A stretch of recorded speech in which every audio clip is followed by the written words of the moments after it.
Does it ever feel like you're a marketing professional just speaking into the void? But with LinkedIn ads, you can know you're reaching the right decision makers, a network of 130 million of them, in fact. You can even target buyers by job title, industry, company, seniority, skills, and did I say job title? See how you can avoid the void and reach the right buyers with LinkedIn ads. Spend $250 on your first campaign and get a free $250 credit for the next one. Get started at linkedin.com/campaign. Terms and conditions apply.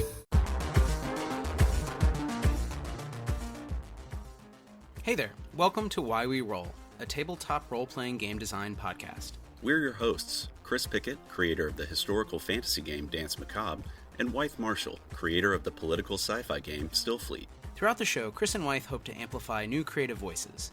We'll chat with different TTRPG designers, focusing on the world of indie games. We take a curious approach to game design, working through a range of mechanical and narrative questions that are pertinent to many designers, players, and GMs. We hope to showcase fresh and even challenging ideas about what makes imagination-based games just so powerful. Okay, let's find out why we roll.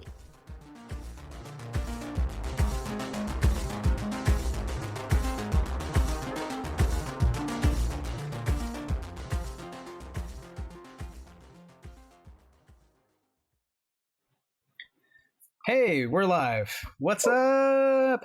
What's going on? I feel self-conscious. That was a very American way to start an episode. But yeah, what's up? What's up? Sure. Lean into it. Well, yeah, we're very excited today. So I'm Wythe, and as usual, Chris is here. Hello. And we're joined by Laurie O'Connell, whose games we've admired from afar for, I guess, a year. When was Hieronymus? Last year? Was that last year? Yeah, last March. Excellent. So, yeah, I was super excited to talk about Hieronymus. And then we saw Death Game, our mutual friend, collaborator, Hodag RPG, who's an amazing artist, posted something about it, and I got very excited because Death Game seems to have many things I like in games. Scores or dice. There's a lot of narrative, emphasis on kind of role playing, and sort of PvP is a term that people use, but I like to think just humans. Humans lying to each other, doing interesting things. And the genre itself is just fantastic to make a game about. It's like, why haven't I seen this before? Kind of battle royale, Squid Game, Alice in Borderland vibe. So, Laurie, thanks so much for coming on. And we're excited to talk about all of your work. But those are just two games that I have read. So yeah, congrats. I'm really glad we were able to find the time. Finally, we've been kind of emailing back and forward for a really long time, and then you emailed me, and then we confirmed the time. But then I was immediately ill, so I didn't confirm. It got to today, but I'm really glad that we finally managed to make it work. Yeah. Same. So excited to have you on. Laurie, for folks who don't know you, who don't know your work, could you give us just a brief introduction to yourself, to the games you write, what you're interested in, et cetera, whatever you feel like, really? So I am British. You can probably tell by the massive cup of tea that I'm drinking right now. So I'm a game designer based in the UK, and I mainly write, I guess, weird RPGs with strong one-line pitches, I think, is probably my brand. Those people will be familiar with my work from Hieronymus, which is based on, what we were just talking about, is based on kind of medieval art. From Lichcraft, which is kind of a political satire zine game. And I have a couple of other things that are similarly unique. That's kind of what I do.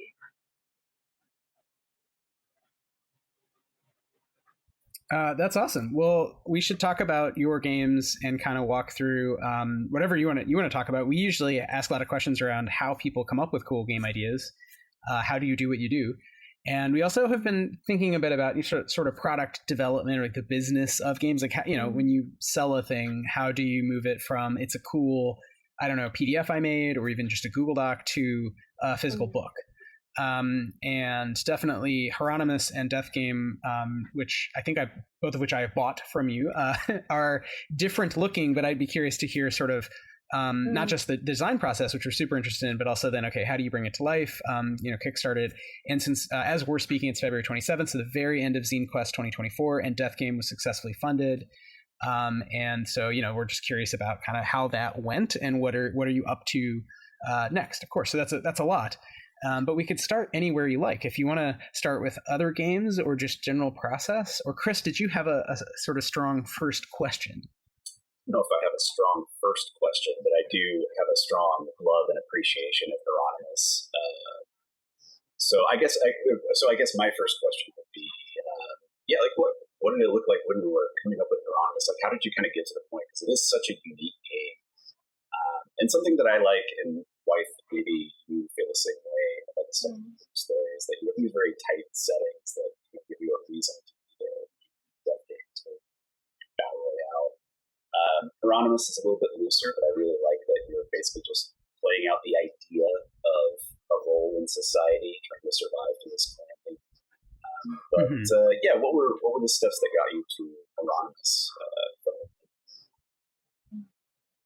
I think it's easier to make games that kind of say something or have a message when you have a bit of a tighter setting. So that's kind of my motivation, one of my design motivations for that. I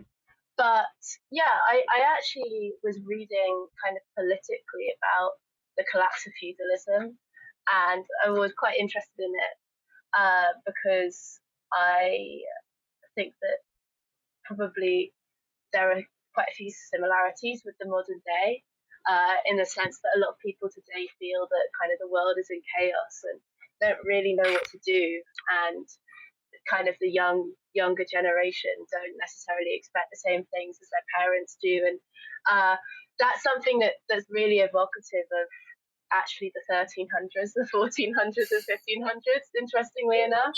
So I was interested in it from that perspective. And Hieronymus Bosch as well, I've always been very fascinated by his art. He was a really revolutionary painter. He was able to get away with all sorts of political critiques, but also just strange commentary and weird art, which would not look out of place in an art gallery today. He invented a lot of these ideas of monstrosity that we kind of now see that came in the medieval imagination. Anyway, not to nerd out too much, but I've just been very fascinated by this. No, please nerd out.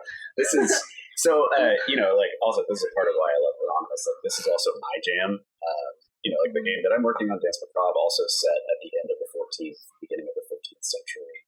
For much the same reasons, right? You have the erosion of feudalism over time. You have the rise of mercantilism, early capitalism, and a lot of what we consider modern, societal norms started to take root during that time period, and it was chaotic. It was crazy. I don't know.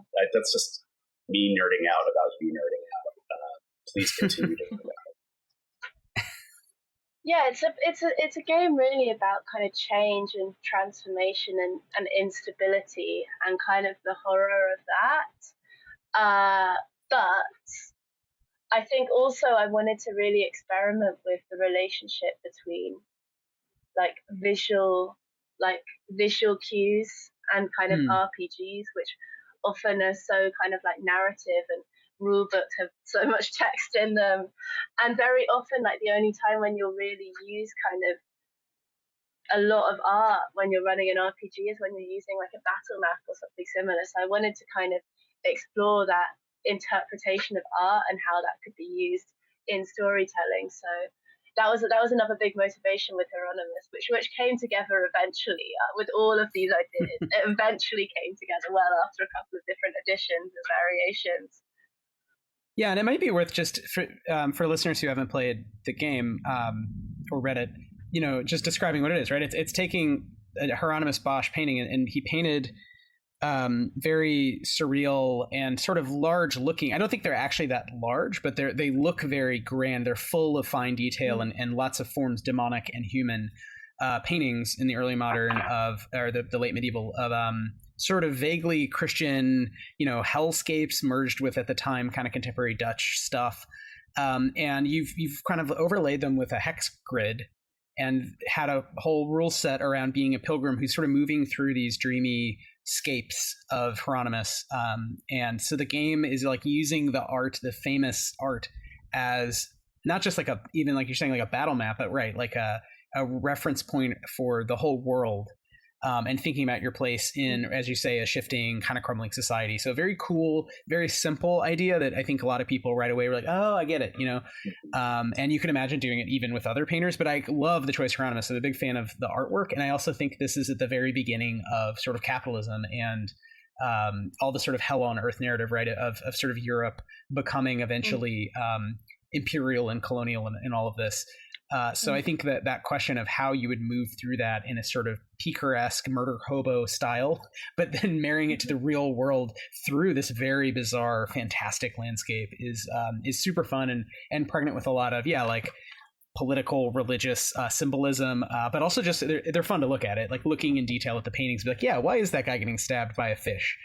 Is half the fun, I think. So super, super fun game. Laurie, please correct any of that if I've hype personed your game there. No, you're right, and it's Bosch is he's a kind of special painter because he's drawing on things like the Black Death, that kind of. I mean, imagine living in the Middle Ages and living through the Black Death. I mean, I suppose we can because of the pandemic, right? But even that doesn't your really life approach. just completely turns upside down. Exactly, and it kills so many people. Yeah. And these people also, we can kind of understand COVID. Sorry, go ahead. I didn't mean to. No, you're good. No, I agree. We can understand COVID. They didn't have any, scientific understanding to break it down at the time. And I think it varies from place to place. But like 50% of the population across Europe, it's unimaginable. It's unimaginable. It's insane.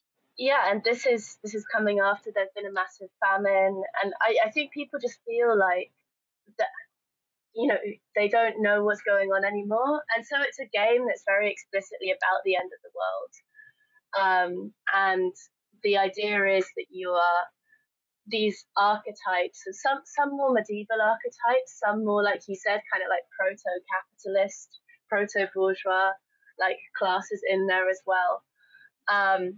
And you're fleeing like from the end of the world. You're being chased through these like hellish landscapes.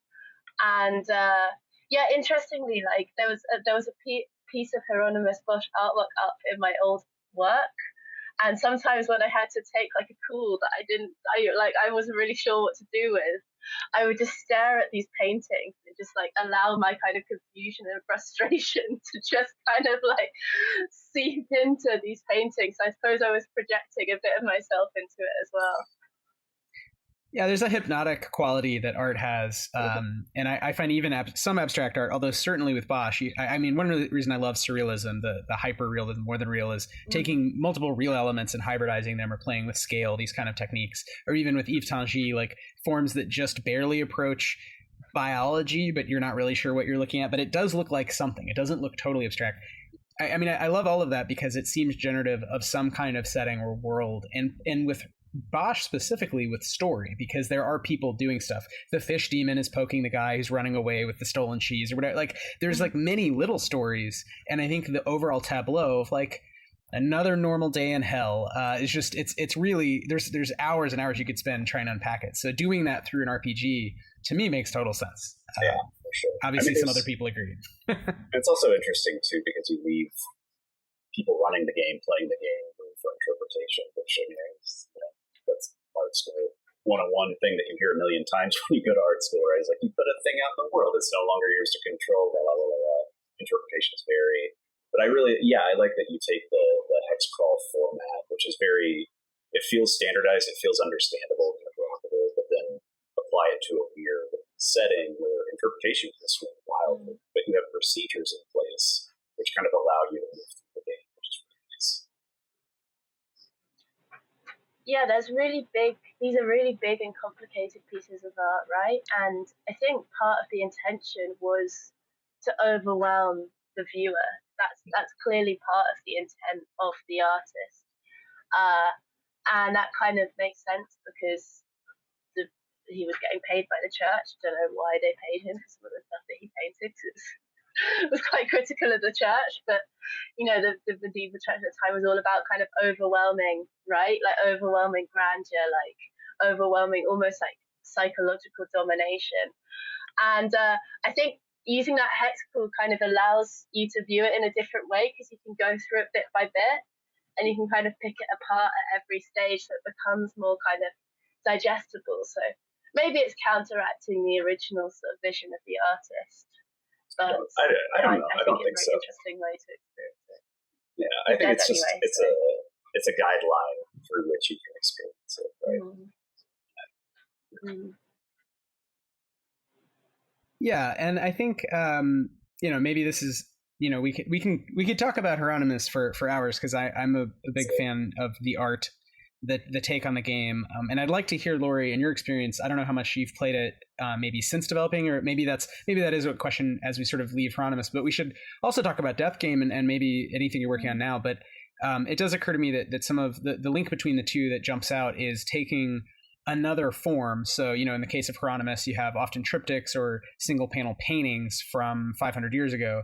And in the case of Death Game, like TV and movies, but very specific, like there's specific visual references in those kinds of TV and movies that anyone would know. I mean, if you've seen Squid Game or Battle Royale, like you couldn't mistake that genre like that, even if you've only seen one of them, like the genre forever. Same with Hieronymus. I think you don't have to be a scholar or art historian. If you've seen one of the paintings with the fish guys with the long noses stabbing people on a hay bale or whatever, you're like, wow, that was really weird and specific. So there's something interesting about using that kind of reference to build a game around.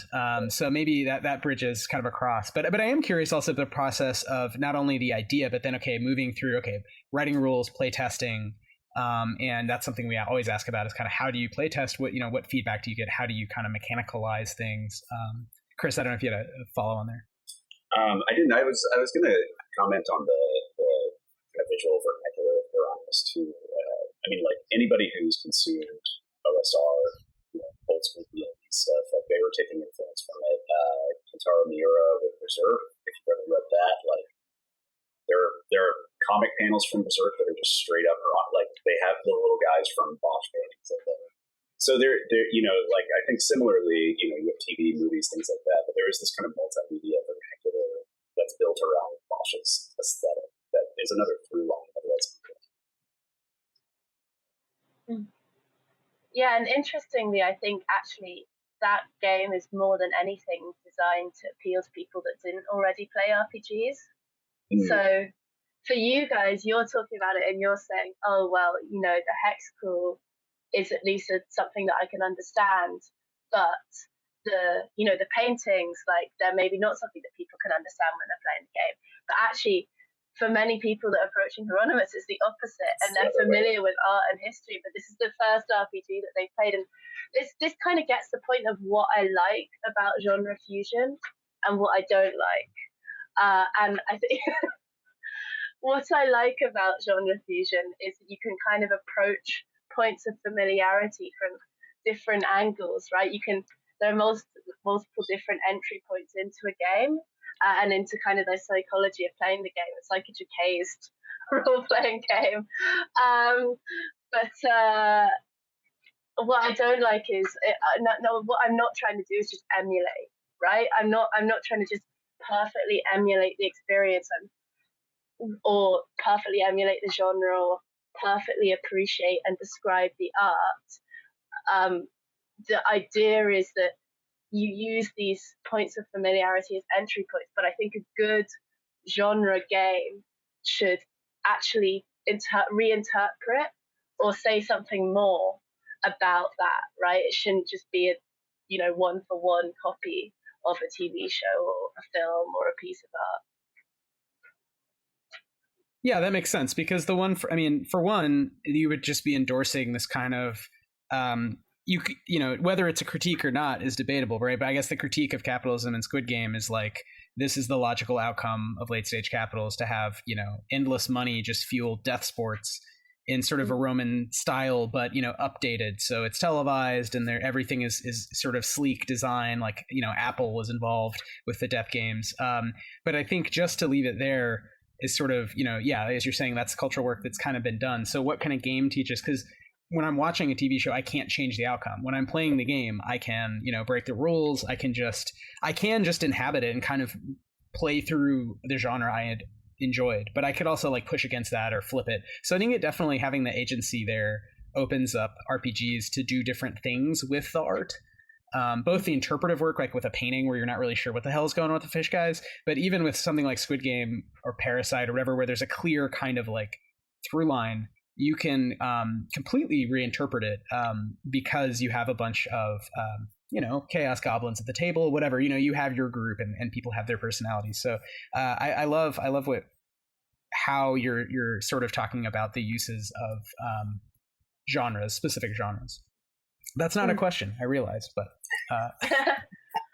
well, it's an interesting point though, and yeah, what I should have done if I hadn't have been ill, I would have sent you the blog post I wrote about Death Game, so that you would have had the chance to read it beforehand, which would have been very useful because it kind of explores a lot of these themes. And one of the things that I was kind of trying to get at is, firstly, like, you have multiple kind of variations on the genre, and I think sometimes the like westernized versions of Death Game genre are a little bit worse because they don't quite get to the core of how fucked up it is, or they get to it but in kind of a very sensationalist or way. But the other thing is, what is the lesson of a lot of these kind of Death Game media is just kind of about how capitalism is bad. But if you read into it deeper, it's kind of making a point about competition and how no one really wins. And then how do you make a role-playing game that is like trying to solve effectively the PvP problem by making it like a competitive role-playing game where people aren't annoyed at each other and no one has to sit back and bring snacks. But is also actually commenting on how competition is kind of killing us. And also, how do you kickstart that game in the middle of one of the most competitive months of TTRPG kickstarting? And is that in any way hypocritical? These are interesting questions to ask. I'm not sure that I have all the answers. I've tried to answer some of them in the game anyway. So, Laurie, what are some of the ways that, or like, I guess, mechanically or kind of baked into the game, what are some of the ways that you're trying to kind of flip the lens back onto the genre, or how are you kind of subverting it or moving away from it using the structure of the game? So I think, in a way, being the writer of a game like this puts me in a slightly tricky spot, because anything that if you like, the game makers and game writers in this media are actually present, and it's media that references RPGs quite a lot. If you watch Alice in Borderlands or read it, they're constantly talking about game masters and GMs and how they're the ones watching them and making them do anything. But anyway, so I'm kind of taking the role of that kind of dictatorial, sadistic game master in a way. So I'm hoping that the rules that I put down are subverted through play. And I've left a lot of space in order for that to be done. Now, I will say this. In game design in general, I'm not actually a big fan of people just saying, oh, go write your own rules. If you don't like these rules, break your own rules. Because then I just kind of think to myself, well, why are you a game designer? Like, if you're saying my rules aren't good enough, then that seems like a bit of a disclaimer. But anyway, but in this circumstance, I think it fits to actually encourage the players to subvert the kind of mechanics of the game itself. So that's the one way. I've also tried to get beyond this kind of like very narrow competitive mindset by introducing things like a rotating GM, which is not a mechanic that you see in a lot of games. And I think that's because you have to have very elegant game rules otherwise to pull it off, because you have to be able to pick up the GM, and you have to be able to pick up all the rules and understand everything that's going on and has gone on at the table previously, and then the GM has to be able to create a new character, and it's kind of difficult. You've got to have all your ducks in order. But I've introduced it because I wanted people to be able to experience multiple perspectives throughout the course of the game, including the perspective of the game master. And that's the thing, like, if you're the player and your character's just been killed, you're not going to be a bit pissed off. You know, you're not going to want to take it out on everyone else at the table, a little bit. But channeling that fury into running the game yourself, I think it will be a very interesting experiment. And I think it kind of, again, gets the heart of, but maybe is a bit of a sneaky commentary on what, you know, why we do these things to each other. And can it actually be fun? Yeah, totally. Well, and I think the rotating works well because of the genre, because it has a constrained format where you have different people entering. I was actually thinking of Hodag and wrestling, and the Warriors. We've talked about sort of gangs fighting in the streets, and the idea of characters where there is some sense of depth to them. Like in the Warriors, they are political. They're anarchists. The revolutionaries, but they're also sort of silly and flat, and it feels like anyone could enter into that universe and quickly make up a, like, okay, what are the three of us, what is our gangs thing, you know, in the style of a movie, right? And I think this genre of the death game is similar in that, and you've identified very well, even like in the quick start, which is what we've been able to read, the sort of archetypes that one sees and how fun it could be to inhabit them very quickly. But you could also imagine that makes it a little easier to leave them behind when they die. So it's not quite the same as like my first level character in a dragon game where I want to get to 20th level or whatever. It's meant to be cycled in and out in the sense that you part of the arc of the show is getting to know people, watching them die, and having to have those moments of kind of catharsis, or, you know, that your favorite character dies and they're not going to win the horrible competition. So right, it's sort of, I think it's a distance that gets you to the meta level of critiquing the competition because your favorite character keeps dying over and over again. So I love that. I love the rotating. I love trying to get players to think outside of that box of like, I have to win by getting to whatever level. And instead embracing PvP, as you say. It's a really fun idea for an RPG. I think maybe others have tried it, but this feels the most sort of successful on paper that I do want to play it quite soon. Could you walk us through a little bit more about what the game is? I think people have got a sense, if they haven't seen Death Game, it's about, you know, this kind of genre of competition where people die. But could you say a little about how the rules work and you know, again, I think maybe this is where I'd love to hear, like, are you still playtesting it? Is it fully baked? How do you work as a designer in terms of finalizing what you think are kind of the most elegant rules? Yeah, I guess these are two questions, but I'll start with saying, like, before I introduce the game, I'm a little bit of a magpie with mechanics.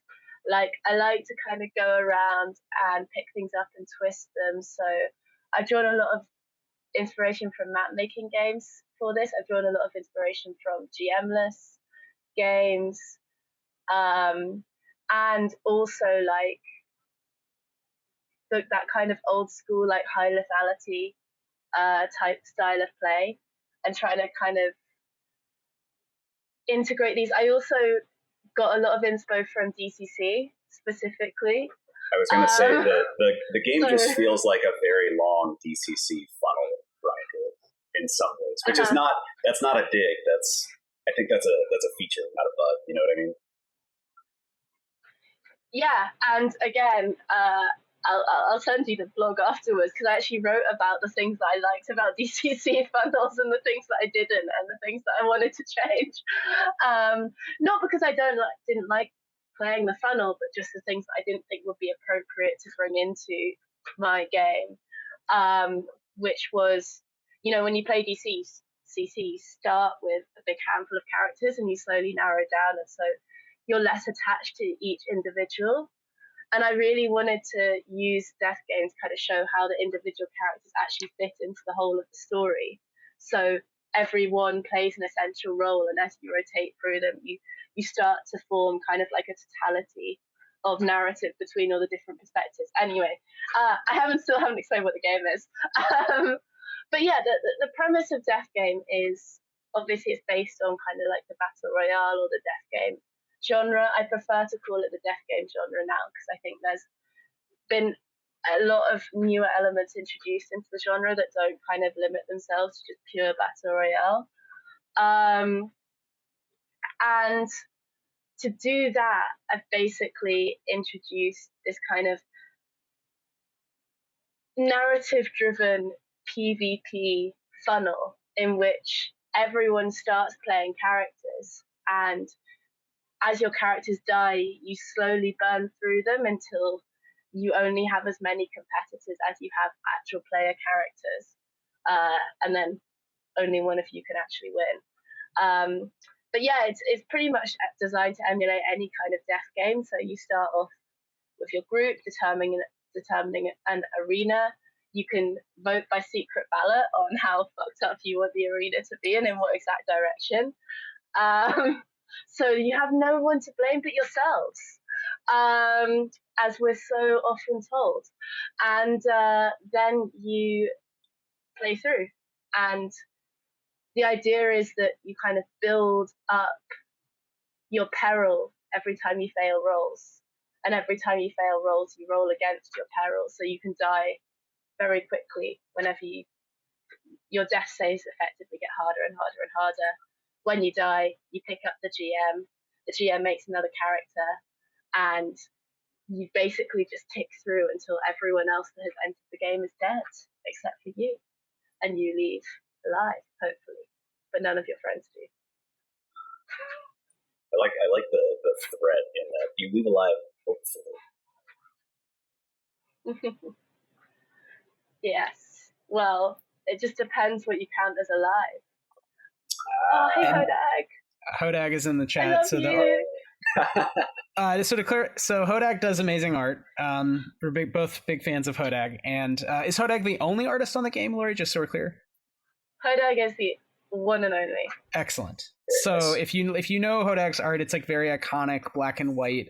Feels both somehow old school, but also modernized, contemporary. And there's a couple of Hodag pieces in Still Fleet. We might have to do some more of that if Hodag's up for it. But yeah, the art for the game definitely helps tell the story and captures these kind of archetypes of the different characters on their journeys. Also, I think you have some like ventures or scenarios, which I found interesting. Thinking like, what is the replayability here, or like, what are you envisioning in terms of the death game? Is it generally contemporary? Are you looking for people to go wild with in time and space and where the death game is happening? But Laurie, do you want to talk about either some of the sort of official stories that come with the book, or like what you yourself have run in playtests? Like how much have you varied the genre?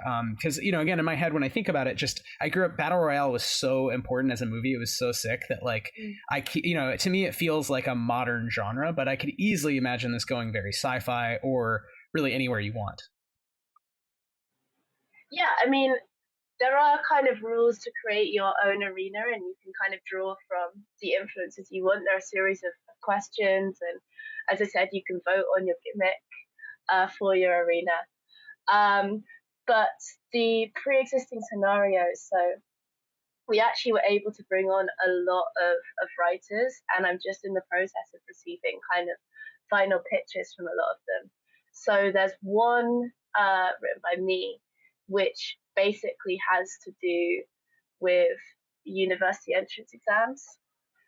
So the idea is you all play these kind of like overachieving teens who, when you're a teen and like you just can't, there's one thing that you have to achieve, and for some teenagers is getting into like the university they really want to get to, and you just think that your life is over if you don't achieve that. And of course the whole school system kind of pressures you and builds you up into that belief. And then, once you get to my age, you look back and you think that really was not worth all the tears. But anyway, so you're going to play in this massive exam building as these teens that have applied for kind of like a last minute application because they've missed their dream school. And what they don't know is that not only will only one person get the place, but everyone else is going to die. There's another one which I just received kind of like the full pitch document for today, actually. So we're moving into like the writing phase now, which is going to be by Kayla Dice, who is a fantastic RPG writer, if you haven't heard of her.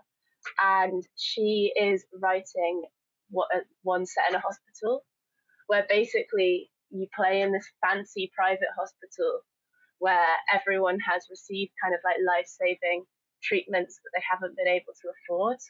And the way that they're going to pay off these debts is by fighting to the death for the entertainment of the hospital's donors. Wow. Yeah. So is it a bit fucked up? Yeah. But that's the genre, Is it right? going to be fun? Yeah.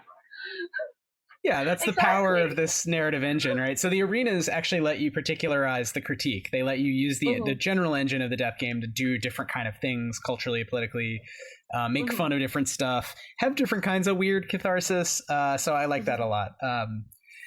That's awesome. Have you play tested these, and how has that gone with other humans? Have there been moments of people freaking out like, oh my God, I didn't want to die and I feel like I actually died? Where is that?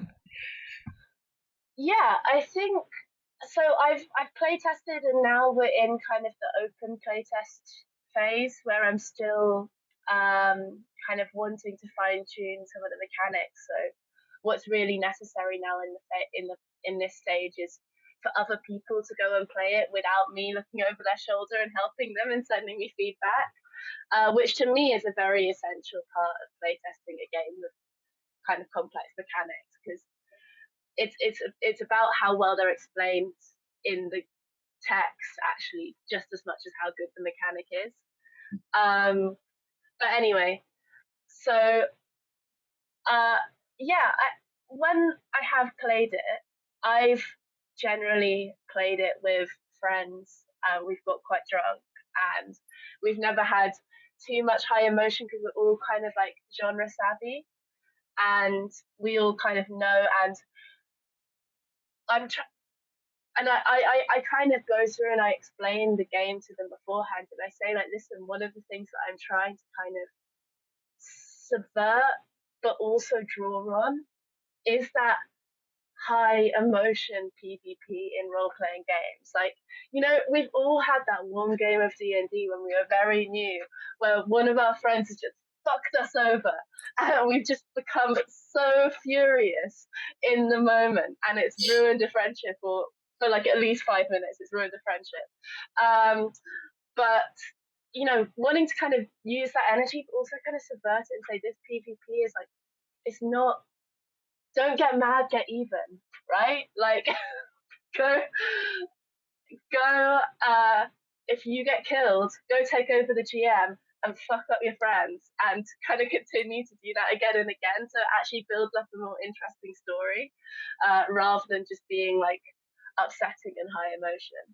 Yeah. I wonder if that has to do too with the genre itself, right? It's like if you like you're or what I'm trying to say, you're playing to a genre, right? Like you're playing into it, so you kind of I don't know. I'm thinking a lot about friend of the show, Leo Andrade, and what's the name? Wife. Of Death Sentence. His the game he helped work on for last fall, sort of Halloween spirit. And yeah, the idea that it's a slasher movie. I mean, I was trying to recreate a slightly different genre, right? Which is in a slasher movie. It's not necessarily that only one person has to survive, this sort of final girl trope, but everyone could die or everyone could live, but generally there is a sort of threat that tends to pick off PCs. And in that game that a couple of his collaborators and he developed, you each have two PCs with the idea that at least one of them is going to die. So, you have, let's say, 8 people and at least half of them die. That feels pretty horrific, pretty horrible. So slightly different, but it is a little reminiscent in terms of thinking about kind of how the filmic genre works. How would that actually function and be fun at the table? And then, there is that question of like, how horrific is it? Or like, Is it actually kind of funny because we've all played these games and you're kind of lean into it? And I think probably, yeah, to that point, it is interesting to think about, like, if Death Game were your first RPG versus if D&D was your first RPG. I don't know, maybe that doesn't change anything, but maybe it does, because you know, does this, like, this is in the chat, Hodeg and I are kind of musing, like, do you learn differently if you're playing Death Game about what a role-playing game can do versus saying, okay, I'm going to be a first level paladin and then get to 20th level and I got to kill a lot of goblins and really care and yell at my friends. So I don't know. I think there's something nice that there's games that are doing other things with, like, player characterness, you know? Well, I was thinking of Death Sentence as well, because something that Leo said that really stuck with me is when a character in that game dies, they're dying in the service of the story that you're telling, or of the genre that you're telling the story within. So I was kind of curious how you felt about that statement, or, like, you know, if it's a similar approach with that Death Game. Yeah. I think we lost Chris. There's Laurie, take it away. I understood the question. Well, yeah, I think obviously in D&D you kind of have the cult of the individual, right? You kind of have the individual character that you put a lot of work into, and you build them up. And but that's not such a bad thing. I think it's probably reflective of a certain mindset. And I think it can become a bad thing very quickly if you're playing with the wrong people. And then I think other games and systems have tried to negate that by almost going in the exact opposite direction. And this is what you get with a lot of OSR games, and this is also what you get with DCC, where it's like, your characters, they mean nothing, and they'll die so easily, and they're so weak, and they're not special at all, they have no special abilities. Again, I'm not saying that's a bad thing either, but I am saying I think it's a very blunt edge tool to kind of crush a lot of the problems that kind of 5th edition and actually a lot of other D&D has. I'll say it's a bad thing. I'll get spicy. I think it's a terrible thing. Please go ahead. Yeah, well, I think what's good about it then, to be fair, is that you're privileging the player over the character, and the player's creativity can take center stage. If and when it works like that, I think it's a good thing. Oh, I was going to say, I've also always interpreted that approach as kind of, like you're saying, very blunt-edged tool, but as like an approach at maybe some kind of class critique, where it's like, you're not a lord, you're not a hero, you're a medieval dude, and you got fucked up teeth if you're playing Dave or whatever. But yeah, I don't think that it does. If it is intended as class critique, it's not very good at it. And yeah, I mean, like, I want to like my character, even if I know that they're not worthless. Yeah, and I don't necessarily think it's a very good class critique if what you're saying is your characters aren't special because they're not lords or heroes, because they are. Yeah, exactly. That's the point. And anyway, I'm not trying to go after any particular game. I just think it's kind of a bit characteristic of the genre, and the two genres kind of are attempts to negate each other. In a certain sense. But anyway, what I've tried to do with Death Game is kind of say that, yes, as you were saying before, that the characters die in the service of the narrative, and that is important. Also, each individual is also very important. You should get to know them. One of the key mechanics in Death Game is promises. So one of the few ways that you actually get bonuses to your skills, because there's no leveling up mechanic or anything like that. You gather items and you make promises to other characters, and they strengthen you. And then if a character dies, other characters can actually choose to take on those promises and carry through elements throughout the story. So each character is kind of individual and special, but the narrative is also more important. So it creates it. It's maybe it's a Hegelian approach to trying to solve the problem of how important the character versus the story is in RPGs, and I'm trying to unite the opposites. But this is so dialectic. Yeah, we got Hegelian game design, doing Hegelian game design for the first time. I'm here for it. I like it. And in the, you know, and in interpretation of Hegel, that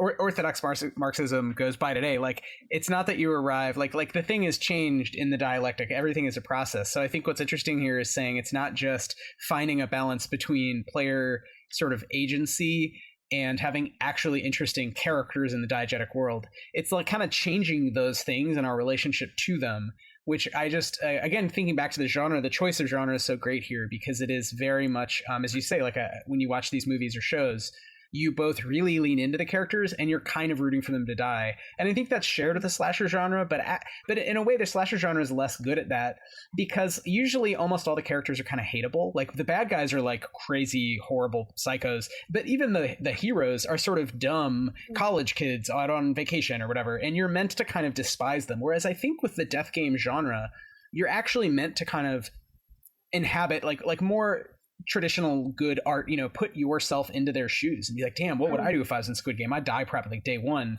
but I would try my best, I guess, because I can't get out of it at this point. So I think there is something nice about what you're doing, both again at the level of kind of like playing with the genre, but also like getting people to do different stuff in RPGs, which we haven't hit the limit, folks. We haven't stopped coming up with cool ways to play tabletop games. Not everything is like a version of D&D, I swear. The problem is that we haven't integrated Hegelian logic into RPG design. That's true. That's it. We all agree. The problem. You've heard it here first. Why we roll February 27th, 2024. We need more Hegel. What's the Goethe paraphrase?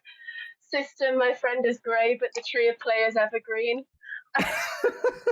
This is great. We're getting this is what we wanted out of this podcast. Finally, Laurie, thank you for bringing the heat. Those are the show notes for this episode. Nobody's going to know what we're talking about for this episode, but they'll listen. Yeah, that's very Taylor Morin style. Just drop a poem into the show notes, unexplained. These people that have their like appendix N and they have like all of these things that you have to read. That's not quite what appendix N is, but all of the inspiration. I've sometimes wondered, Lenin said you can't understand Marx's Capital without reading the whole of Hegel's logic. Maybe I could just put that at the end of my game. At the end of the game, yeah. The original appendix. I love that. You can actually understand and play my games without any understanding of philosophy, by the way. It's not required. Yeah.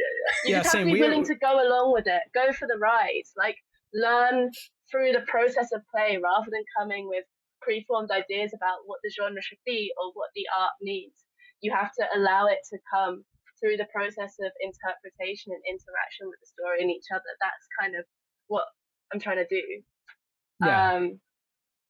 And I think sometimes those narrative devices at the level of mechanics are so great, and even as a game designer, you can kind of get tricked into them in a really pleasurable way. We were talking with Mark Diaz-Truman, who focuses basically exclusively on Powered by the Apocalypse as an engine, but we were talking about narrative beats and like how the powers in PBTA games are not meant to be, okay, I use this power. It's meant to set up a confrontation in the narrative. It's meant to set up an epic choice, a big moment when everyone has to stop and stand back. So even if as a player you read it that way as, oh, this is my power when I get plus X to some ability, it actually, what it does is force everyone to be like, whoa, this power is being used, which creates stakes, which creates a heightened moment of tension. And I think you've done that here, like with Promises, right? Like you've created, I think I was thinking of Death Sentence too with Chris that you brought up, where having the two players, and if one of them dies, it's like you lose a twin. And you didn't necessarily think about what that would feel like when you started playing, even as a game designer. So you were kind of pleasurably tricked into it by the way that the designers thought about also the relationships, the idea that you could form a bond, a relationship, and gain a mechanical advantage. But also if someone dies, then you've lost that, both the mechanic and also like, oh my God, like I was, my teen was like, had a crush on their teen or whatever. We were best friends. So I think here you're doing something similar, right? Which is creating these different ways in which we can, as players, kind of get tricked into acting out different roles that go beyond the traditional roll to slay goblins, add small amounts of numbers to larger numbers mechanic, which I really appreciate. Again, not a question, but yeah. Well, also not a question. I also really like in Death Sentence that you give the same weight or primacy to like a ballpoint pen that you would a shotgun. It's like if you're using an item for what you're doing, you got a small pen. But there's something really nice about Death Game. Like, Death Game, not Death Sentence. Sorry. Yeah. There's too much. There's a lot of death. But so, and another thing, you have the showdown mechanics. So Laurie, I don't know if you want to speak to that. I mean, there's a lot of good stuff here, even just in the quick start. I cannot wait to play the full game. I don't know if maybe this is to formulate a question. As a designer, do you feel like you come in with, are you exploring the genre through the design, if that makes sense? Or do you come in with sort of modules, as you say, this kind of magpie approach of like, I really want to use this type of mechanic that I've seen work well or have a sort of a gut instinct about? Does that make sense? Well, yeah, it does. I tried out quite a lot of different mechanics. I didn't play test a lot of them, but I tried them out in my head. So I thought about, firstly, I thought about what's going to be the key thing that this game hinges on, whether or not it succeeds and fails. And it's if you can kill characters and make that interesting and make that part of the flow of the narrative. If you can't do that, then this game just doesn't work. So that was and I think that's interesting because usually I start with character creation because maybe that's part of that kind of like cult of the individual. Maybe that's my D&D design background showing. But usually you start with character creation because it's the first thing that players will encounter, and therefore you can kind of consider it to be the most important. But in this case, it's like, no, this is the core mechanic. This is everything has to flow from this. If this isn't right, the whole game is crap. So I thought about a few different ways to do it. I thought about dice stacking, and then I was like, no, like I don't like that idea. So then I just thought escalating death saves just makes sense, right? And there's a few kind of games that do something similar to that. I'm trying to think of them. 13th Age obviously has the escalation die in its combat mechanics. I think Grant Hallett is a one-page RPG that had like a peril counter that continued to go up, and I'm sure that I must have kind of stolen that in some way. I'm sure that I wasn't the first person to think of it. And then obviously the other half of that question is, what do you do when your character dies? Do you just make another character? That just doesn't feel... That feels like it could just get grindy quite quickly. There has to be something else that happens, right? There has to be a transference. And it was thinking about how best to kind of channel those emotions around the table. And then I just thought, well, why don't you have them take over the GM? Why not? So in a way, it's making the game GM-less as well, but you're also retaining a GM. It's kind of complicated, but that was the first mechanic, and a lot of thought went into that. There is a game that I have played in the past. I played one game that uses a rotating GM mechanic. It's a My Chemical Romance themed game that I played during lockdown. I saw that. Yeah. I didn't play it, but I saw it. I remember that. Especially during lockdown, it was like the height of GM-less journaling.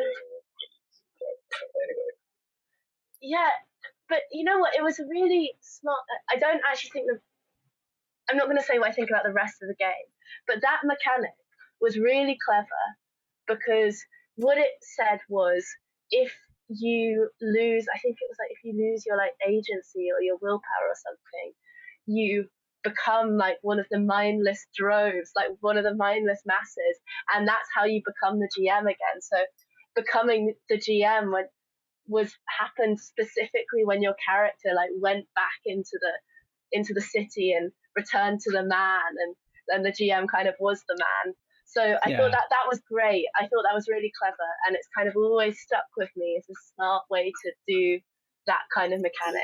Yeah, and it occurs to me like what you're saying is that the GM is kind of in death games specifically haunting the players, and I really like that. Again, going back to Hegel, this kind of world spirit or whatever. It's like when you kill someone, they come back and haunt you, but they are transformed right by that process. They're not just like themselves as a zombie; they are just part of the universe and this sort of soul or this meta position where they're no longer interested in the same things. They're not necessarily going to take direct revenge, but they have the ability now as kind of the world to influence outcomes. So I think it kind of makes, in a weird way, logical sense. I think there are many traditions that would sort of understand that, of like, you die a violent death in this ritual fashion.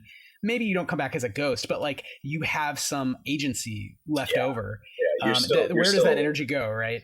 You know, for if it was actor network theory, you would still be an actant within the network, right? Or like your death would become a nodal point within the network, something like that. Yeah, as memory or whatever. So I think it works really well, not just in general, but specifically here because of the kind of ritual murder aspect of Death Game, to put it, in anthropological terms, I guess.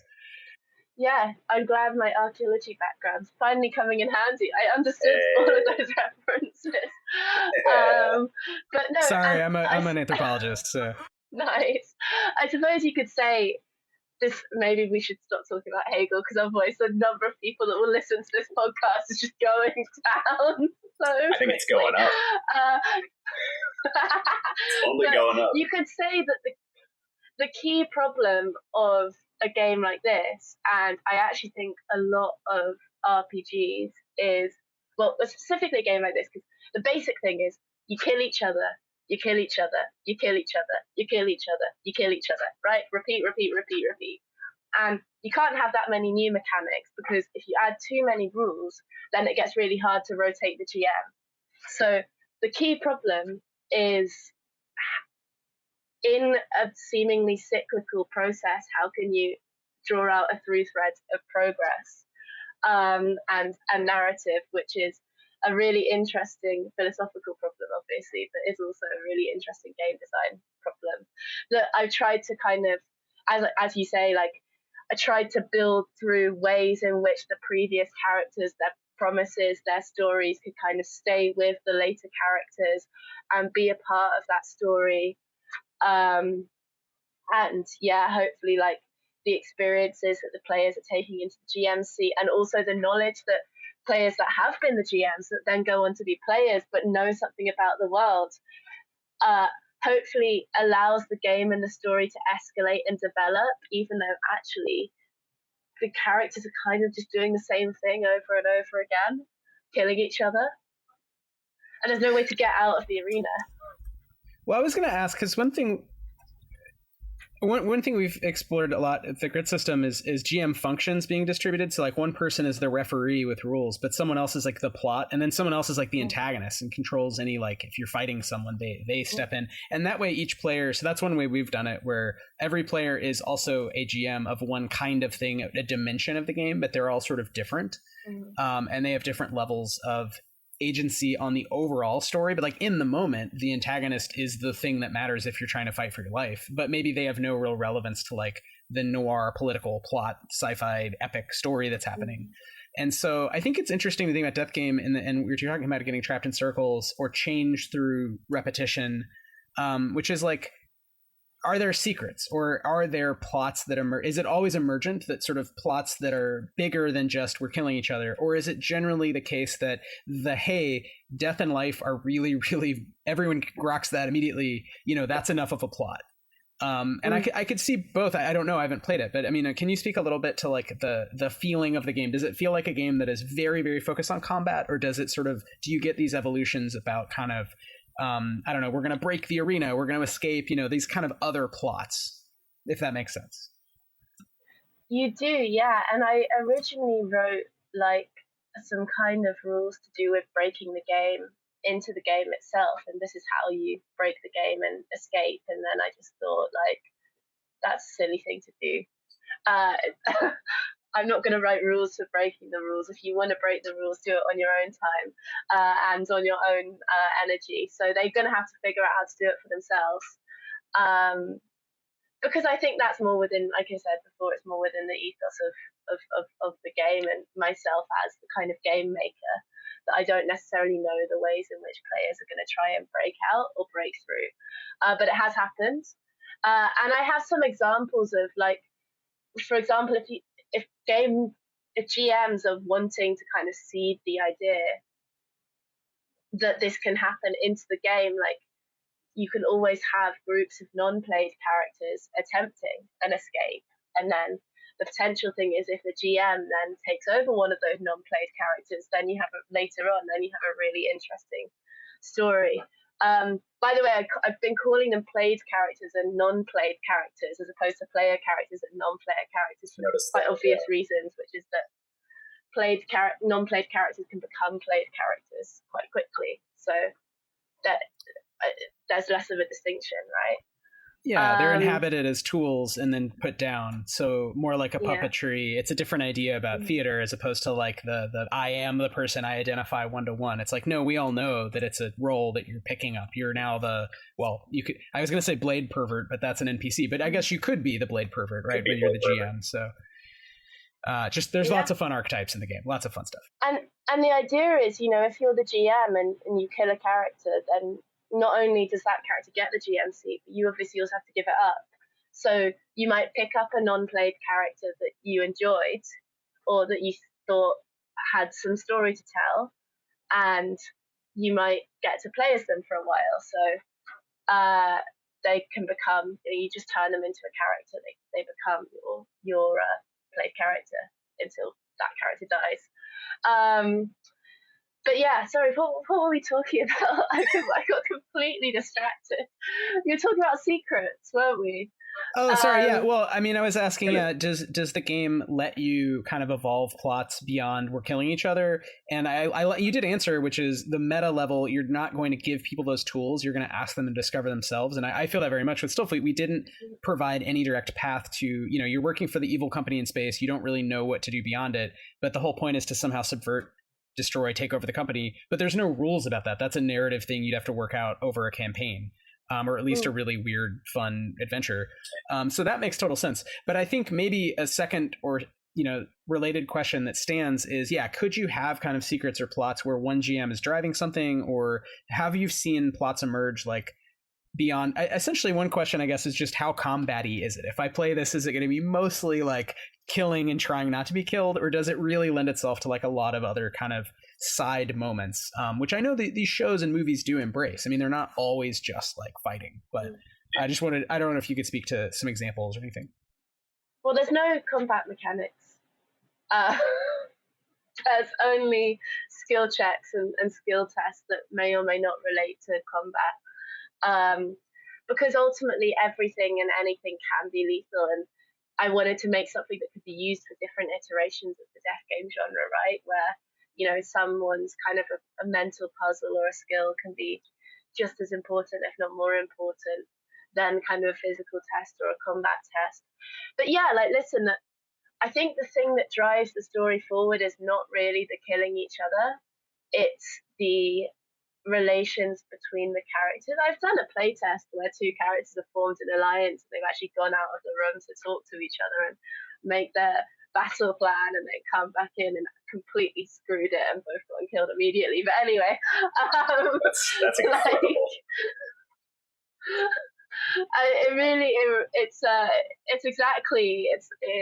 It was exactly like how my memory of playing like board games like Kingmaker on Christmas with my family is, where you start forming these really elaborate alliances and going and talking to each other and then betraying each other almost immediately. But anyway, so yeah, I mean, I think a lot of the story is in narrative, and there's a lot of flexibility in those rules. But for example, if you want something from a character, you always have to offer them something, right? You can't just make like a charisma check or something like that and then just get your way or not. You have to be willing to compromise and trade and enter into relationships with the characters or the competitors that you want things from. So I think that's where a lot of the interest is. And you can have secret plots between GMs and people that have just taken over the GM and they'll like whisper something in their ear as they're leaving. It uses clocks as well to carry through a lot of kind of narrative beats throughout multiple GMs. If you put down a clock that you're slowly filling in, you can kind of carry that through. You can also have secrets between different players or between competitors and a GM's non-played, a GM NPC. So yeah, I mean, there's a lot of tools to be able to carry those beats through. But ultimately, I think some players will just want to play it and they will just want to kill each other, and that's okay. You can do that in the game. The game allows for that. One thing I am curious about. So with the arena map, I was curious if you could talk a little bit more about that and how that functions in terms of like passing off between GMs, because I think that's a really interesting and unique. Like I've never really seen anything like that, even with a shifting GM system of having this kind of like static, constant geography that you're passing off between players. But it also, I'm curious, like how much it makes it like a perfect information system versus having secrets between GMs and players, things like that. If that makes sense. And some secrets are secrets, and some secrets are secrets. Sure. You know, and that's kind of okay. I think I've been having this experience in writing a scenario at the moment where in the scenario that I'm writing about this exam thing, there's like a Sudoku puzzle that kills you. And like if you're in the whole place is basically like a giant Sudoku. And then if you're in the wrong room in the wrong time on the Sudoku, you're going to get really fucked up, which, yeah, it's a really cool idea. But how do you implement that when you're kind of cycling through GMs and like cycling through different characters, and how can you draw that out? It's still something that I am struggling with a little bit, so we'll see if it makes it into the final draft. But anyway, yeah, the arena board is kind of inspired by a lot of GM-less map-making games. So if you are starting with kind of something that you can add locations and characters to, and you're also tracking the passage of time is very important in this game. You must keep good books. It actually is very important. So you've got to be able to track time. You've got to be able to track how many people have died. That information has to be open and clear to everyone at the table. Otherwise, no one's going to really know what's going on. That's the basic structure of the whole game. And then, yeah, it just adds, like, you know, add your key locations, add your key NPCs to the board. You don't necessarily have to say this is where they are and what they're doing if you don't want to, but you should basically write something exactly. Strict time records must be kept. But it is true. But you have to have your named NPCs on there so that everyone knows who they are, and also so that you can then pick them up and basically move them on to the next. Like you can pick them up and put them down, and you can add new NPCs or you can kill NPCs, because characters might want to hunt them down, might want to have confrontations, alliances with them. So using that arena board is just a way to really track and carry through information that's relevant to the story in as kind of like lightweight a fashion as possible. Yeah, it's very cool. And there's also a shortcut baked into the genre, right? Like I think about the Hunger Games. Every time someone dies, they shoot off a cannon or some shit. I don't remember exactly. But there is always that kind of like conceit that there is somewhat open information happening within the realm of the death game itself. Mm-hmm. Yeah, it's a game. It's the game in the show or movie has rules, and so you can choose when those matter in the RPG version and when they're useful, even just reminders of like, hey guys, you should all know, time is passing or whatever. So and so's around, they're not around.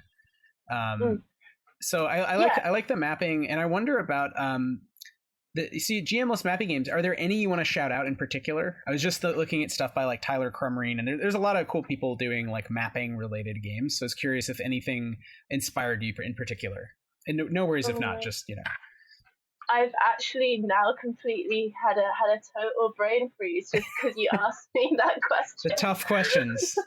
So if anyone has any GM-less map making games they want to show out, the thing is, I've played loads in my time.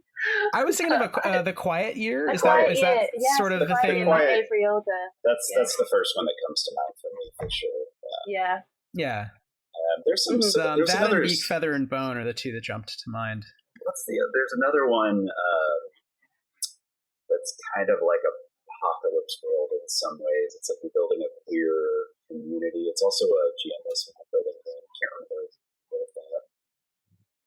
Oh, there's actually one that I was looking at on Kickstarter right now as well, which is still, the Kickstarter's still open. I backed it, which is Mech X Kaiju.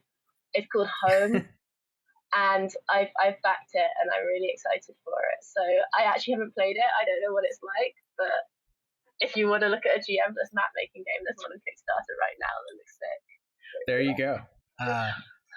So when this comes out as a podcast, it may not be up, but if you're watching the live stream, it's up. And plus, they might have a backer store. I don't know. What's the name of the game one more time, just so people know? It's called Home, and then the Kickstarter is the Kickstarter title is Home, a Mech X Kaiju map making TTRPG. I love those nouns put together almost as much as I love Hegelian Sudoku or any of the things we've touched on. Death Game Arenas. Okay. There is one thing I wanted to say about your question about the arena boards before we get distracted, which is you made this point that like there are kind of built-in mechanics to let the competitors know what's going on in a lot of death game media. And one of the things I think about making an RPG is that we're obviously we're playing as the competitors, so we shouldn't necessarily know everything, but we should know something. But we're also the spectators. We're also the ones enjoying this kind of like ugly, gruesome spectacle, right? And this is one of the places that death game media always takes you to, where it's like oh, you're watching this film about people enjoying other people's misery, and then you're not enjoying it just as much. I always remember Suzanne Collins did an interview where she talked about why she wrote The Hunger Games, and the reason why she gave was that she was flipping between like reality TV and footage of the Iraq War, and thinking about how we've been so desensitized as spectators to violence. And I think like this is the point about the TTRPG is you are also watching and enjoying. You're not always inhabiting your characters, your competitors. You're also watching and being carried along with the story. And you've voted on exactly how fucked up the story is going to be. And at various different points, the ballot is reintroduced to make you all complicit again. And that's equally as a part of it, I think. Yeah, I kind of wonder what Susan Sontag would have to say about Death Game, about the game, but also about the genre, the media in general.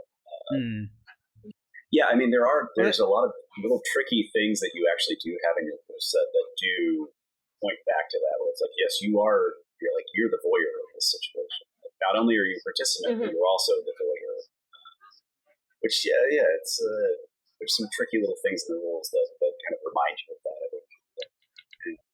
Yeah, it's interesting. There's like 3 levels of consciousness we've identified. There's agency as a player when you're in the diegetic world killing people. There's also this like world spirit when you're the GM and you're kind of haunting the game because you've been killed. And then now we're talking about the level of voyeur. There's kind of a meta. That is, I guess, the meta context is you, the player, watch the characters even when your character is not doing anything or is off camera, which is actually something, Laurie, you bring up that is it's both mind-blowing and kind of mundane, right? In the way that all mind-blowing things are to a degree is that's the case with every RPG. It's like Death Game highlights it. But right, even in D&D, if you're not on screen, where are you? Where is the barbarian who's just like sitting there eating cheese while the bard does something in town? It's like you're still kind of watching, and it still needs to be enjoyable as an actual play experience with friends, or else it gets kind of boring if it's only enjoyable when the spotlight turns on you. So I think it's great that, you know, you've kind of tried to militate against that in a number of ways here and get people to sort of, I don't know, I think there is a groupthink that happens, or group kind of flow state with RPGs that can be really pleasurable, but it can be hard, especially, you know, new players or people who really want to do the spotlight stuff. You know, there's this sort of opening yourself up, or vulnerability really, that comes with being a good, I think like an effective RPG player and having fun with group storytelling with friends. So I really, again, not a question, but it sounds like you put a lot of thought into this, and it'll be a really fun game to play. People should check it out. It is 6:20 in the East Coast of the United States. Laurie, yes. Do you want to wrap up in the next 10 or so minutes? Are there things we've not touched on about your design praxis, Death Game or other games? What are you working on next is always a nice, you know, hard You're left gonna turn really question. You're going to really like what I have to say next, I think. So I'm working on a game about journalism and the media and how the editorial process kind of perverts the morality of the journalist and the original intent. But it's probably going to take a while to iron out because the intent. Okay, the intent of the game is kind of that you go through a process of writing about a fantasy world, like writing articles set in a fantasy world. And as the fantasy world gets more and more fucked up, your kind of freedom as a journalist becomes more and more restricted, and you start to have to kind of adapt yourself to the party line. And basically, how much do you voluntarily shift your writing process and your investigating process so as to not come up with against these conflicts in the first place? It's going to be a fun game, but I have to write like an entire fantasy world and all of the political conflicts that unfold within it in order to make it a good game, because I can't really just use the real world or it will be absolutely no fun at all. I mean, the whole project sounds so yeah, very light. that's the next project. How much have you changed it? Because I was thinking of like Shadow of Mog, the Brexit themed Troika book, which was like it's like fantastic, but like barely. So it's like you're Morlocks living underneath the tube, but it's like you're basically just in Brexit England, and it's like a hellscape.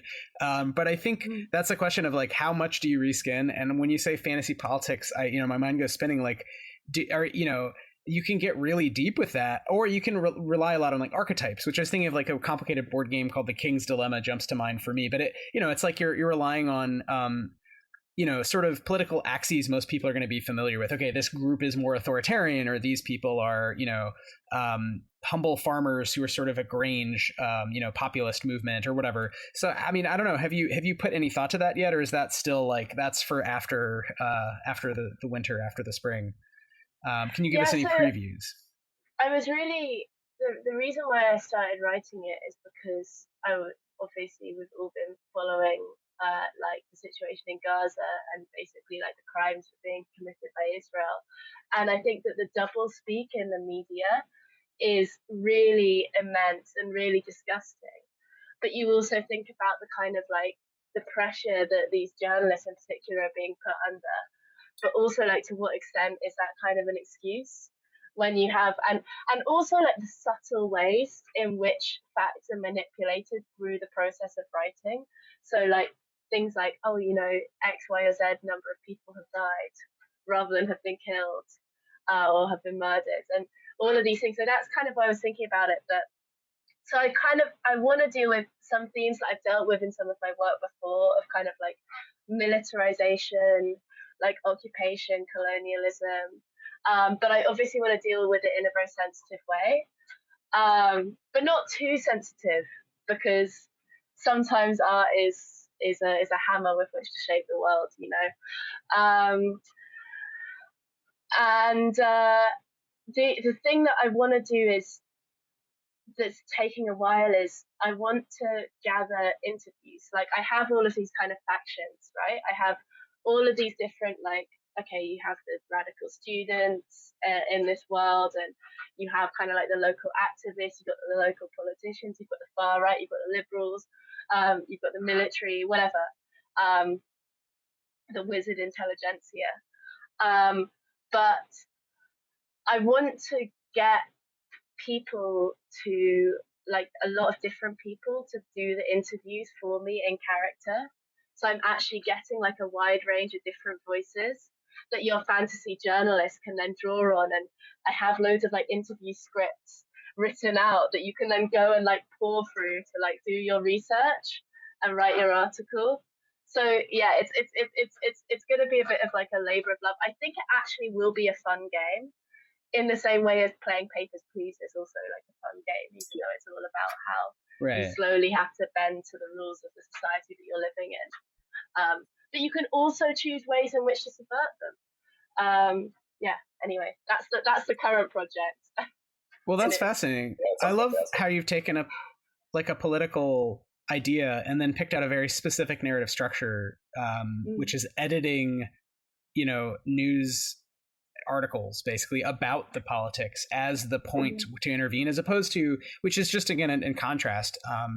It's not really a question. I don't know. I'm just kind of riffing on a lot of these observations. I think they're really intelligent. Is you're saying you could go like murder hobo the bad king, but in this game we're not gonna, like, who knows? Maybe that's happening. You'll know when the news comes to your desk or whatever, and your job is to help other people. Like, most people will not be there when the king is murder hoboed.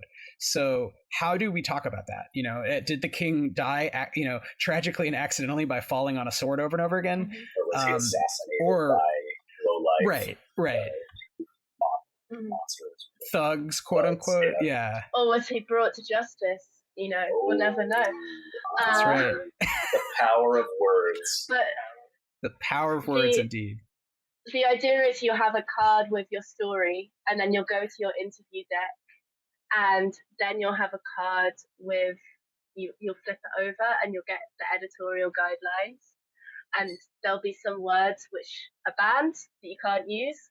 There'll be some sources that you're not allowed to use, or you have to kind of are seen as unreliable, and you have to try and kind of pre-anticipate what your editors are going to say, because if you get edited too hard, you could lose your job, you could lose everything, who knows. Laurie, this game already pisses me off, Laurie. Yeah. Like, I want to play this, but I also want to punch a wall. Is this like a solo? Is this another, like, shifting GM? How do you, what's the kind of, like, base structure for it? Because that's interesting. Like, there are stakes. You lose your job. There's somebody processing some kind of judgment, right?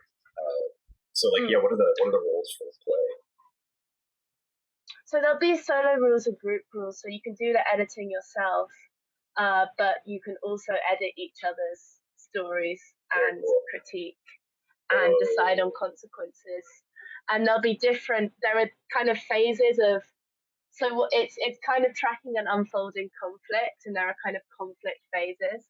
And each phase of a conflict has several different story beats. So people can go, if you're playing if you're playing with a group, you can go out and pursue many different story beats in the same phase.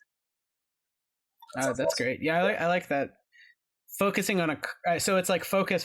So there's general political stuff happening in fantasy worlds, but we're talking about the editorial process. And then even then, we're only talking about certain kinds of stories that will have inherent stakes.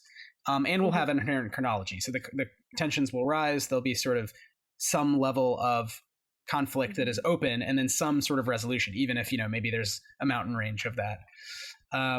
This is dope. Yeah. Laurie, we should probably let you go. We said it'd be about an hour and a half. It's been about an hour and a half. Strict time records must be kept. Laurie, a couple of last things from our point. Can we have you back on to talk about this game and or anything else in the near future, whenever it's convenient? Of course. When I have actually, luckily, the fact that we have to record at like 10 o'clock for me means I'm a lot more free than if it was to be at like 5 or 6 or 7, because I'm usually at some sort of subversive meeting around 7 o'clock in the evening. That would be lovely. We can talk more about game design, and maybe we can talk about some of the stuff that you guys have been doing as well. Yeah, that'd be fun. Yeah, I think we share a love of trying to politicize games in a way that's actually really fun and not annoying and didactic. Yes. And also, we'll have on Hodag, maybe with like a face mask and a voice changer, I take it. But maybe we can get Hodag on. We can do a little like the avatar for Hodag. It could be like a puppy dog or something. You let us know, Hodag. Whatever you want to be, we can figure out a way to make it work. If only someone was an artist who... Yeah. It's crazy how much these, it's crazy. I always think, which celebrity is Hodag, and what a crazy double life to live. Like Chris Hemsworth. Or, the names are so similar. Yeah, could be anyone. But it must be someone, right? Gotta be. I can't believe this is Taylor what J-Lo Swift. does in her spare time. Right. J-Lo. Well, on that note, everyone, we've discovered Hodag's secret identity, and we've talked about some really cool games. One of which, Laurie, actually, another. I don't know exactly when this will air, but let's say in the next couple weeks. Can people buy Death Game at all now, or is it like it's just the Kickstarter? Do you have a backer kit, or do you have an online store? Anything? Any plans? Yeah, so the backer kit the pledge manager that probably won't be backer kit because I don't like it, but one of them should launch should launch on April the 1st for fun. Nice. Oh, excellent. So there'll be the opportunity for people to get in. Also, you can go to my website, which is 12pinspress.com, and there I have a mailing list, and also you can get Hieronymus in physical edition. You can get my other games, which we didn't talk about, Lichcraft, we didn't talk about To Honor and Obey, but you can get all my stuff there, and you can sign up to follow my newsletter so you know when the Pledge Manager is released. Cool. Excellent. Well, we'll drop all that in the show notes. And I encourage everyone. I don't know if I follow your email newsletter now I think about it, but I definitely will. You have other games which we definitely can talk about next time when we do have you back on, which was previously established. But in the meantime, everyone look out for a pledge manager where you can pick up Death Game if you missed it somehow in Zine Quest. Zine Quest was a little bit of a hot mess this year. I feel like there were a lot of games. So it's possible people are going to hopefully hear this episode who've not bought it and say, oh, wow, that sounds like something that's awesome, and they will pick it up. Hodag, also, we will link to your stuff in the show notes as well. And everyone should contact you for whatever reasons you want, games and illustration, and maybe being JLo. Final thoughts, Laurie or Chris? What is it like being married to Ben again? Hodag, That's so crazy. We don't have time, Chris. We don't have time. We need to do this. We need to do this interview. Next episode, yeah. Exclusive. All right. Exclusive. You heard it here first, guys. All right. Thank you so much for having me on. I had a great Laurie. time. Really appreciate it. Thank you. And thank you for the written quips, Hodag.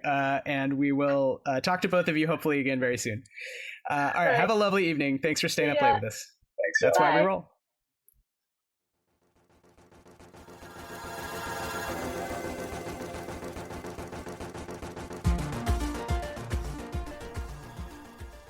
Thanks for listening to Why We Roll.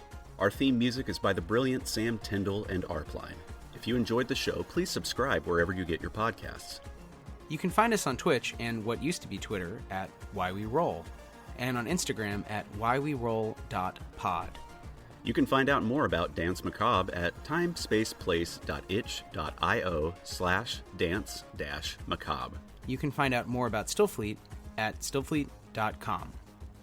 Thanks for listening.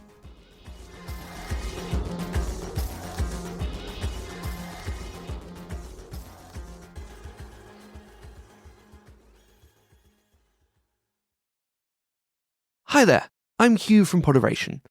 If you like today's show, why not check out Dungeons & Dragonfruits, the bizarre, strange, and queer in every sense of the word D&D podcast. Join 5 friends as they laugh, learn, and adventure their way through the weird, wonderful world of Widdershins, where dragons hatch from trees and have adventures of all forms in every shape and size. Available wherever you can get your podcasts.